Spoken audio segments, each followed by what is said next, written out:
Hey there, so today we have another review. This is an interesting one. This is from von Ebert, and this is a rice lager with tea.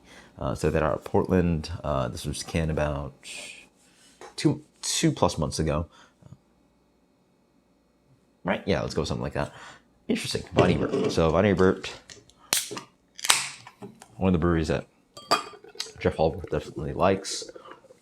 Portland Natural Brewery. So let's see.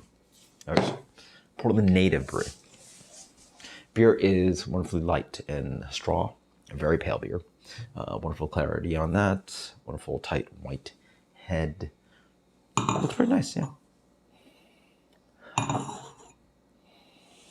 Rice lager, huh? I don't smell the tea at all. It smells very bland on the nose.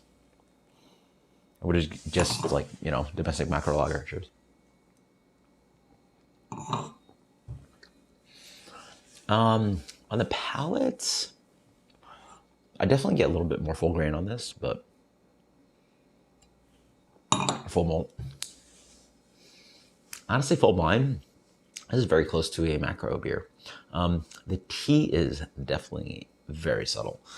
It might be offering this light kind of sweet herbal note that I get. As I wait more, I sort of get like an extra thing that sort of tastes wrong, like in the sense like if I was drinking Budweiser, I'd be like, something's like, But really, this beer is so clean and malty is something I say. And it's like so laser focused versus, I don't know, I find just like,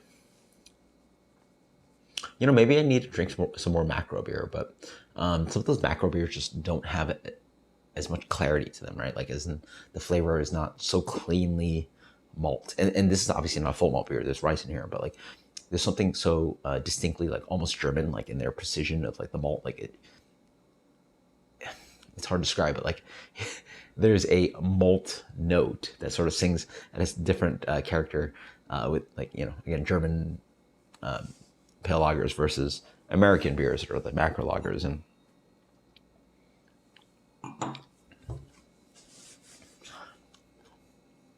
yeah, the beer is slightly grainy and sweet, so it's sort of like plays in between the both, But if I had to guess, I would have guessed it's some kind of like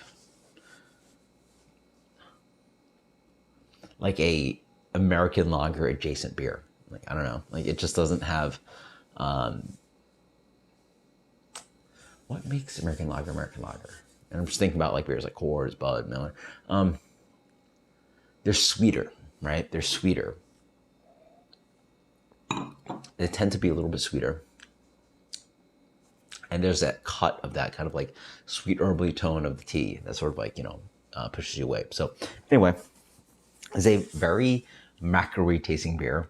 I think it takes a discerning palate to sort of separate differences, but then the tea is also just slightly there. So I'm gonna go with a good rating. It's tasty. I'm gonna crush this guy. Actually, last beer of the night. So